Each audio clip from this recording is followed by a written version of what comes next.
મિત્રો, મારું નામ ગંગા છે. હું એક નાનકડા પહાડી ગામમાં રહું છું.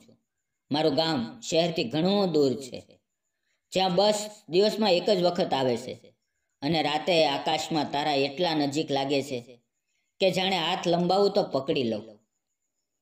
આ ગામમાં લોકો ઓછા છે, પણ વાતો બહુ છે, અને આ વાતો વચ્ચે મારી જિંદગી ધીમે ધીમે ચાલતી રહી.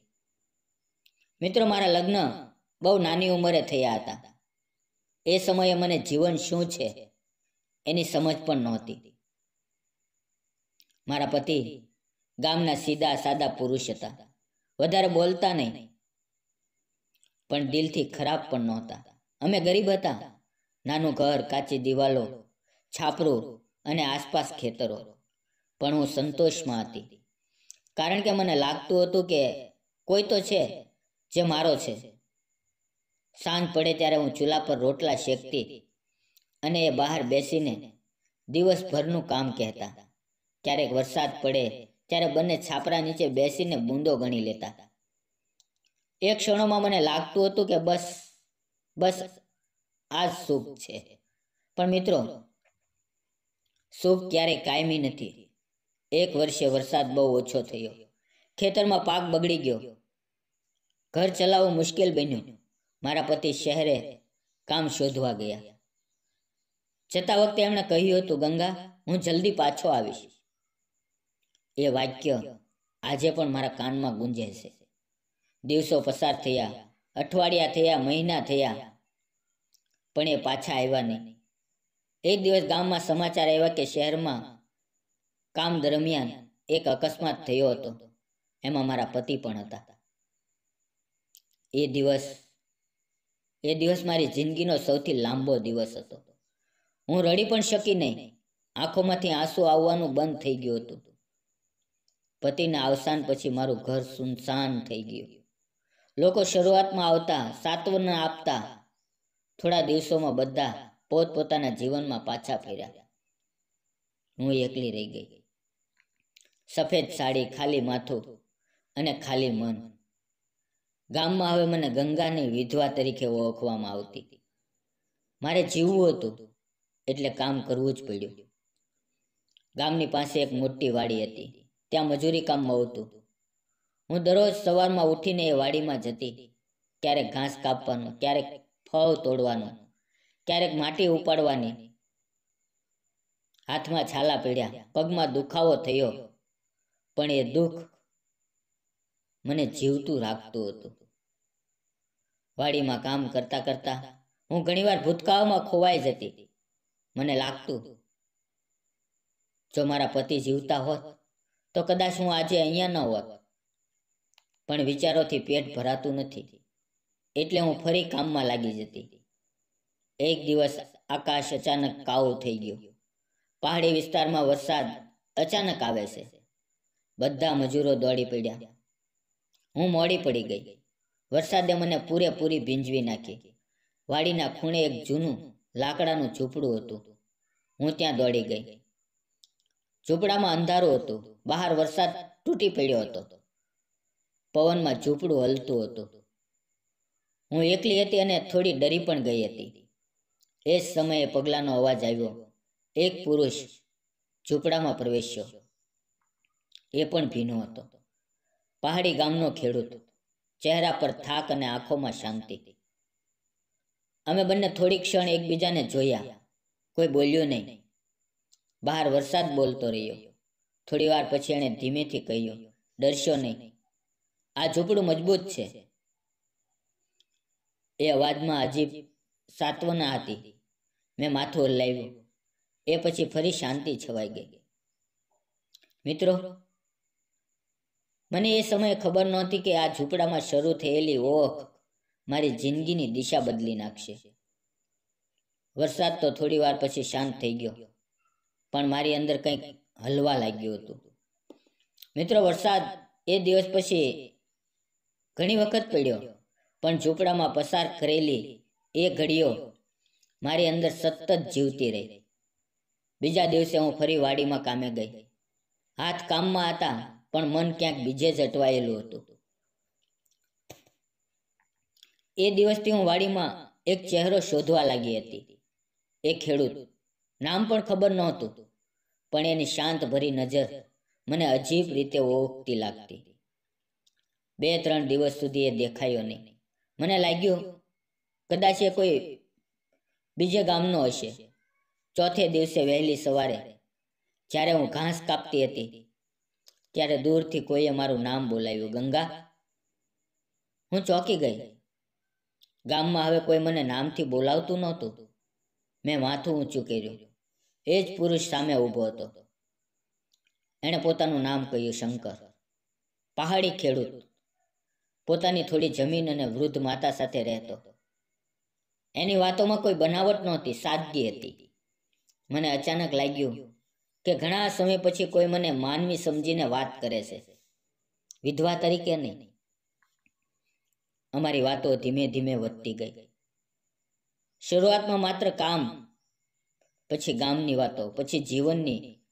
એ મારી સાથે વધારે પૂછપરછ કરતો નહોતો, પણ જ્યારે હું કંઈ કહું ત્યારે ધ્યાનથી સાંભળતો.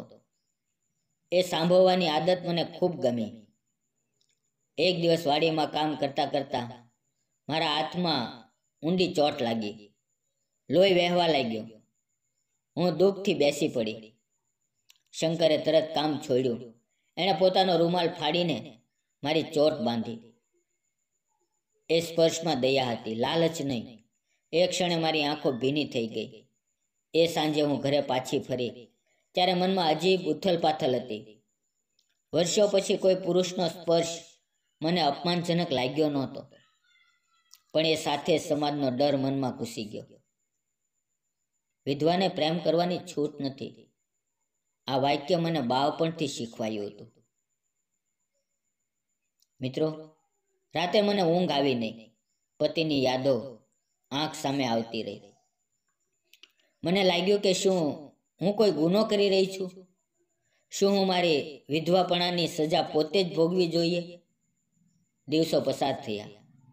શંકર સાથે મુલાકાત હવે રોજ થવા લાગી. ક્યારેક ખેતરની મેળે બેસીને વાતો, ક્યારેક વાડીના ઝાડ નીચે થોડી છાયા. એ ક્યારેક પ્રેમની વાત લાવ્યો નહીં. કદાચ એ પણ મારી સ્થિતિ સમજતો હતો.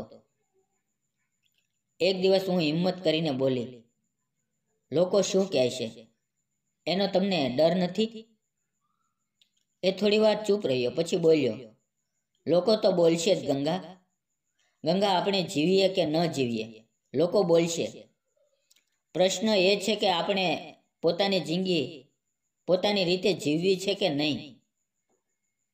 એ શબ્દોએ મને અંદરથી હલાવી નાખી. એ જ સમયે મારા ભૂતકાળની વાતો બહાર આવવા લાગી. મેં એને મારા પતિ વિશે કહ્યું, અકસ્માત વિશે કહ્યું, અને એ દિવસ વિશે પણ કહ્યું જ્યારે મારી ઓળખ માત્ર વિધવા બની ગઈ. શંકર કાંઈ બોલ્યો નહીં. એ બસ મારી સામે બેસીને મારી વાતો સાંભળતો રહ્યો. એની આંખોમાં દયા નહોતી, સમજ હતી. એ દિવસ પછી મારી અને શંકર વચ્ચે કંઈક બદલાઈ ગયું. વાતોમાં નરમાશ આવી, નજરોમાં પ્રશ્નો આવ્યા. એક સાંજે અચાનક વરસાદ ફરી શરૂ થયો.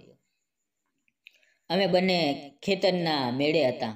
વરસાદમાં ભીંજાતા અમે ફરી એ જ ઝૂંપડામાં પહોંચ્યા. ઝૂંપડામાં આ વખતે અંધારું ઓછું લાગતું હતું. કદાચ ઓખ વધી ગઈ હતી. વરસાદના અવાજ વચ્ચે શંકરે ધીમેથી કહ્યું, ગંગા, ગંગા, હું તને કોઈ વચન નથી આપી શકતો, પણ એટલું કહી શકું કે તમારી સાથે અણગમો નહીં, આદર છે. એ કહેતા તેનો હાથ અચાનક મારા હાથને સ્પર્શી ગયો. મારો શ્વાસ અટકી ગયો. મેં હાથ ખેંચ્યો નહીં. એક ક્ષણમાં મને સમજાયું કે હું એને પસંદ કરવા લાગી છું. પ્રેમ શબ્દ બોલાયો નહીં, પણ લાગણી સ્પષ્ટ હતી.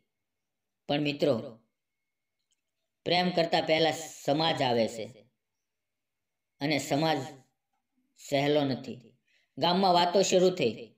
વાડીમાં કામ કરતી એક વિધવા અને એક ખેડૂત.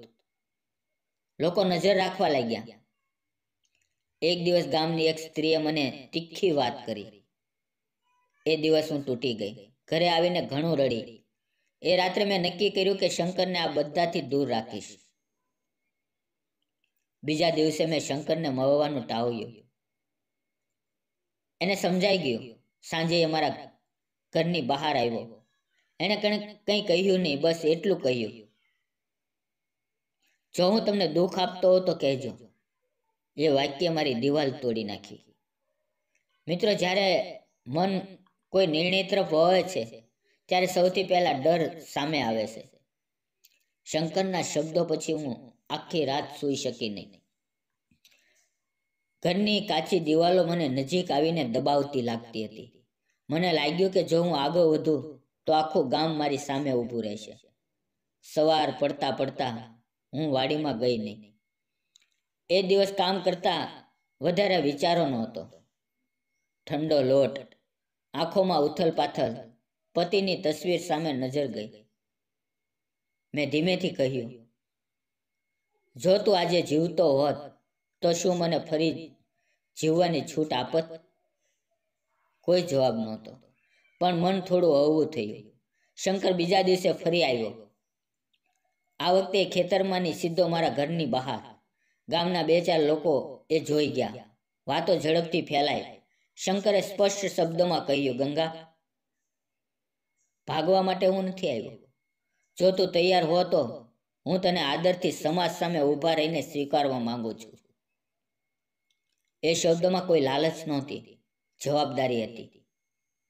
એ દિવસ પછી વિરોધ શરૂ થયો. ગામના મોટા માણસોએ મને બોલાવી. એમણે કહ્યું કે વિધવાએ ફરી લગ્ન કરવું પાપ છે, ગામની ઇજ્જત જશે. મેં પહેલી વાર મૌન તોડ્યું. મેં કહ્યું, મેં કોઈનું ઘર તોડ્યું નથી, હું ફક્ત જીવવા માંગુ છું. મારો અવાજ ધ્રુજતો હતો, પણ શબ્દો સાચા હતા. શંકર પણ પાછો રહ્યો નહીં. એણે પોતાના પરિવાર સામે વાત મૂકી. એની માતા શરૂઆતમાં ચૂપ રહી. પછી એક દિવસ એણે મને બોલાવી. મેં એના પગે હાથ મૂક્યા. એણે મને ઊભી કરીને કહ્યું, બેટી, જો તું મારા દીકરાને સાચો સાથ આપીશ તો સમાજના ડરથી હું તને નકારી શકું નહીં. એ દિવસ મને માતૃત્વની નવી વ્યાખ્યા મળી. ગામમાં વિરોધ વધતો ગયો. લોકોએ કામ આપવાનું બંધ કર્યું. હું ફરી એકવાર એકલી પડી ગઈ. પણ આ વખતે મનમાં એક નવી શક્તિ હતી. શંકર રોજ સાંજે દૂરથી દેખાઈ જતો. નજરો મળતી અને મને ખબર પડતી કે હું એકલી નથી. એક સાંજે ફરી વરસાદ પડ્યો. આ વખતે વરસાદ ડરાવતો નહોતો. હું અને શંકર એ જ ખેતરના ઝૂંપડામાં ઊભા હતા. એણે મારી તરફ જોઈને પૂછ્યું, હવે પણ જો તને લાગે કે આ રસ્તો ખોટો છે તો હું પાછો વળી જઈશ.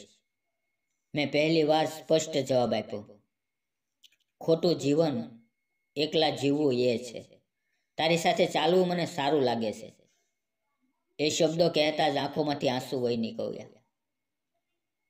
અમે નક્કી કર્યું કે કોઈ તામઝામ નહીં, કોઈ ભીડ નહીં. નજીકના જૂના મંદિરમાં લગ્ન કરશું.